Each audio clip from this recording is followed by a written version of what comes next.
ስለዚህ ዩቲዩብ ምንም ዘደናገር ነገር የውል በጣም ቀለል እዩ ስለዚህ መጀመሪያ ዩቲዩብ ታእዩሉ ሕቶ ንረ መጀመሪያ ግን ኣብ ዩቲዩብ ተኸፈልቲ ክንኾን ድሕ ኮይና ኣብ ሓደ ዓመት ውሽጢ 1000 ሳብስክራይበራትን 4000 ዋች አወር ወይ እንደገና 4000 ናይ ዝተርኤ ሰዓት بتقرأ كلنا نيوه مالتيو سلازي يوتيوب لك هم دلال እዩ سلام هم انيكم ناقانچ حق يوتيوب channel تخاتلتي نلوم معلتي ብዙሕ ሰብ ዘይተረድኦ ዘሎ ወይ እንደገና ብዙሕ ሰብ ዝሓተ ዘሎ ሕቶ ዩቲዩብ ንዓና ገንዘብ ክኸፍለና እንድሕ ኮይኑ ንዋዕሉ እንታይ እዩ ዝርባሕ ወይ እንደገና ዩቲዩብ ንዓና ብዙሕ ገንዘብ ክኸፍለና እንድሕ ኮይኑ ካዋና ዝጥቀም ነገር እንታይ እዩ ዝብል ክንሪና ማለት እዩ መጀመርያ ግን ቅድሚ ዝሕቶ ዝምምላስና ዩቲዩብ እንታይ እዩ ዩቲዩብ ኸ ብሱሩ ብኸመ እዩ ዝኸፍል نحن خا بزح تخفلت نكون انتي نجرات نجبرن إن زول حفشة والخانة سلا يوتيوب رديت نخليكم بقلص غيره نقرأكم يا مالتيو مجمع راجن نزل channel حدث تلهونهم لايك سبسكرايب بمقار جمرو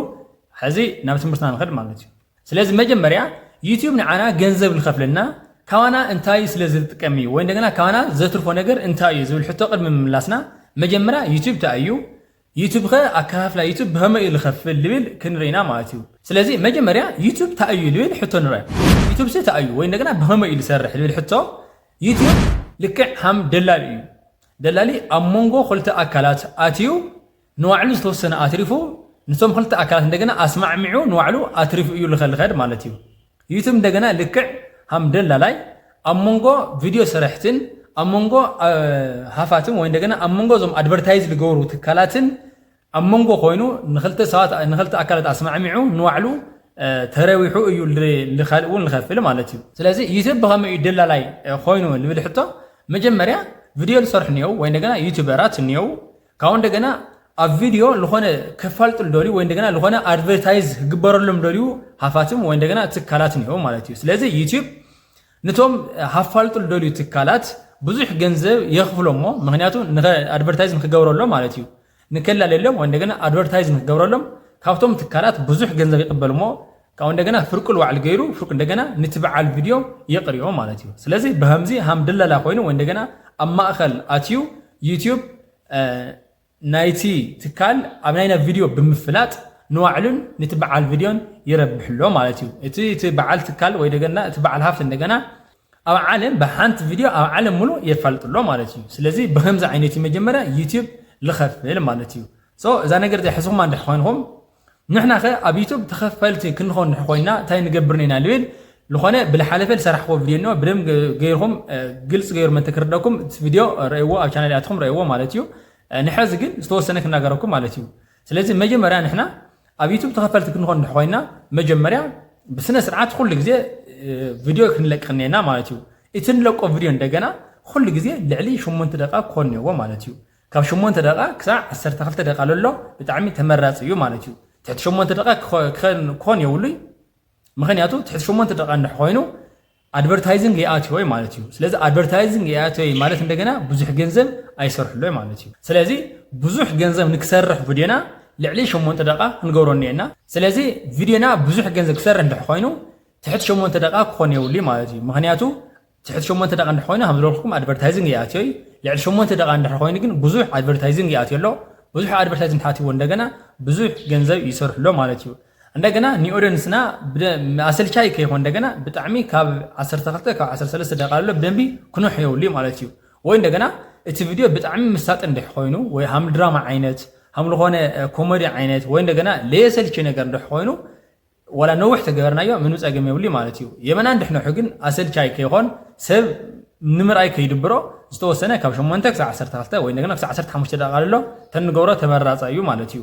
مساتي فيديو نحوين جن ولا تنوحه منم تأجم يولي مالتيو بقى أودينس مدحاز مالتيو بقى تونا نقرت أيو أودينس كيس الشيم وين نقولنا تم تملكتنا كيس الشيم زوري هو فيديو كوني هو مالتيو سلازي نحن كل جزء كنا جنزوا اللي جبنا لعشان ما تدعى عند حوينه بزح أدفرتايزيات ولا بزح جنزل يسرح له مالتي تحس شو ما تدعى عند حوين جن أدفرتايز بزح آياتي استوى سنة جنزبيو لسرح مالتيو سلازي زيا بعد ما يوم تنقرأني رأي مالتي حزون ينقرأ الله أب channelي أتخم دجنا بحافشاس ليوتيوب بزح نقر تمهارت خليه مالتيو لازم يوتيوب بحافشة هم دللا يخوينه وين دجنا هم مونغون يخوينه نا يوتيوبراتين نتوم تكلم زفالتو أكلاتن أمونغو خوينو ካብቶም ትካሎም ልፋልጥ ሰባት ገንዘብና ተቀበለ ንዋዕሉን ንትበዓል ቪድዮን ገንዘብና ቅረይ እዩ ዝሰርሕ ማለት እዩ ስለዚ ዩቲዩብ ምንም ልጎሮ ነገር የለይ ብቻ ኣብ ማእከል ኮይኑ እዩ ዝሰርሕ ማለት እዩ ንሕና ቪድዮ ንልእኽ እቶም ሃፋትም እንደገና ኣብ ናይና ቪድዮ ትካሎም የፋልጡ ዩቲዩብ እንደገና ናይቲ ዘጋነየ ሃምዝ መጋነየ ስለዝኾነ ናይቲ ዘጋነየ ወይ እንደገና ናይቲ ዝደለሎ ገንዘብ ይወስድ ንትበዓል እንደገና ገንዘብ ይኸፍል ማለት እዩ ስለዚ ዩቲዩብ ብከምዚ ዓይነት እንድሕኸፍል ኮይኑ ንሕና እንደገና ሃምዝ ተናገርናዮ ቪድዮና 8 ደቂቃ ክኾን እኒአዎ ናይና ብዙሕ ቪድዮ ብዙሕ ገንዘብ ንኽንእቲ ማለት እዩ ስለዚ ዩቲዩብ ልክዕ ሃምደላላይ ወይ እንደገና መንጎኛ ንሕልናዮ ኮይና ካብቶም ትካሎም ልላልዩ ሰባት ገንዘብና ተቐበለ ነቲ በዓል ቪድዮ ዝተወሰነ ከፊሉ እንደገና ዝተወሰነ ንዋዕሉ እዩ ዘቕርብ ማለት እዩ ስለዚ ብከምዚ ዓይነት ንሕተረድናዮ ኮይና ንሕና እንደገና ከምዝለልኩም 8 ደቂቃ ቪድዮ ንሰርሕ ነና መንተ ብዙሕ ገንዘብ ንሰርሕ ማለት እዩ ኣብዚ ግን እንደገና ክንግንዘበሉ ግበና ብቻ 8 ደቂቃ ቪድዮ ሰሪሕና ወይ እንደገና ጾይልና ሓደ ግዜ ንሕሰርሕናዮ እዚ ቪድዮ ብዙሕ ኣድቨርታይዚንግ ወላ 8 ደቂቃ ኮይኑ ብዙሕ ኣድቨርታይዚንግ ያኣትዮ ማለት እዩ በቃ ኣብ ዩቲዩብ ብደም ጌርካ ሓደ ስራሕ ትሰርሕ ኮይንካ ኩሉ ግዜ ብተኻተል ትሰርሕ ነካ ወይ እንደገና ኮንሲስተንሲ ልበሃል ነገር ማለት እዩ በቃ ቀጻልነት ለለዎ ማለት እዩ ከዚ ቀጻልነት ለለዎ ልበሃል ማለት እዩ ማዓልቲ ማዓልቲ ክኾን ይኽእል እዩ ኣብ ሰሙን ሓደ ግዜ ክኾን ይኽእል እዩ ወይ እንደገና ኣብ ሰሙን 2 ቪድዮ ክኾን ይኽእል እዩ ማለት እዩ እና እቲ ልሕሸት እዩ ማዓልታው ንሕገርካዮ ብጣዕሚ ብልበለፀ ማለት እዩ ማዓልታው ቪድዮ ንሕትለቅቕ ኮይንካ ብጣዕሚ ልበለፀ ምክንያቱ ኩሉ ግዜ ኦዲየንስካ ማዓልቲ ኣብላዕተሉ ግዜ ኩሉ ግዜ እስኻ ቪድዮ ስለትለቅቕ ኩሉ ግዜ ትኒአኻ ማለት ኩሉ ግዜ ኣብ ኦንላይን ካ ኒአኻ ስለዚ ሰብ ሳይስእነካ በቀልሉ ይረኽበካ ኣሎ ማለት እዩ ኣብዚ ወርሒ ጠፊኻ ቪድዮ ኣፕሎድ ትገብር ኮይንካ ግን ኦዲየንስካ ናይኻ ስለልደንጎኻዮም ላብ ካሊእ እዮም ሽፍት ልገበሩ ማለት እዩ ወይ እንደገና ላብ ካሊእ ቻነል እዮም ልኸዱ ማለት እዩ ምክንያቱ እስኻ ቪድዮ ስለለይትለቅቕ ጠፊኻ ስለለኻ ንሕጠፊኻ እንደገና ክረኽኻ ስለለይኽብሎ ማለት እዩ ስለዚ ኮንሲስተንሲ ወይ እንደገና ቀጻልነት ብለለዎ መንገዲ ቪድዮ ኣፕሎድ ንገብር ነና እዚ ኣፕሎድ ንገብሮ ቪድዮ እንደገና ልዕሊ 8 ደቂቃ ክኾን እኒአዎ ማለት እዩ ናይስ ዋን መጀመርያ ግን ኣብ ዩቲዩብ ተኸፈልቲ ክንኾን ድሕ ኮይና ኣብ ሓደ ዓመት ውሽጢ 1000 ሳብስክራይበራትን 4000 ዋች ኣወር ወይ እንደገና 4000 ናይ ዝተርኤ ሰዓት ጠቕላላ ክልየና እኒአዎ ማለት እዩ ስለዚ ካብ ሓደ ዓመት እንድሕር ሓሊፉ እንታይ እዩ ልኾን ልብል ሓደ ሰብ ልጥየቕንዮ ማለት እዩ ኣብ ሓደ ዓመት ሙሉእ ውሽጢ 1000 ሳብስክራይበራትን 4000 ዋች ኣወር እንድሕር ለይመልኣና ኮይና እንደገና ንትቐጸለ ዓመት ዩቲዩብ ሃም ብሓድሽ ኢሉ ጀምረና ማለት እዩ እቲ ሳብስክራይበር ኣይቕንሶ እዩ ዝቕሉ ሃምልልቆ ኢልኾን እቲ ዋች ኣወር ግን እንደገና ላብ ዘይሮ የውርዶ እሞ እንደገና ንትቐጸለ ዓመት ካብ ዘይሮ ጀሚርካ እንደገና ንሓደ ዓመት እንደገና ዕድል ይበካ ኣሎ ማለት እዩ ስለዚ ብሃምዚ ዓይነት እዩ ዩቲዩብ ይሰርሕ ማለት እዩ ስለዚ ንስኻ መጀመርያ እዚአን ኣብ ሓደ ዓመት ውሽጢ 1000 ሳብስክራይበራትን 4000 ዋች ኣወር ወይ እንደገና 4000 ሰዓታት ናይኻ ናይ ጠቕላላ ቪድዮታትካ ክርአየልካ እኒአዎ ማለት እዩ ስለዚ ንስኻ ኣብ ሓደ ዓመት ውሽጢ 1000 ሳብስክራይበራትን 4000 ዋች ኣወር ምስ መላእኻ ናይ ዩቲዩብ ፓርትነር ፕሮግራም እንደገና ምስ መላእኻ ኩሉ ብቑዕ ኮይንካ ዩቲዩብ ንድሕራ ሕልፊካ ካብኡ ገንዘብ ምስራሕ ትጅምር ለኻ ማለት እዩ ስለዚ ንስሕና መጀመርያ ንገብሮ ዝግበአና እንታይ እዩ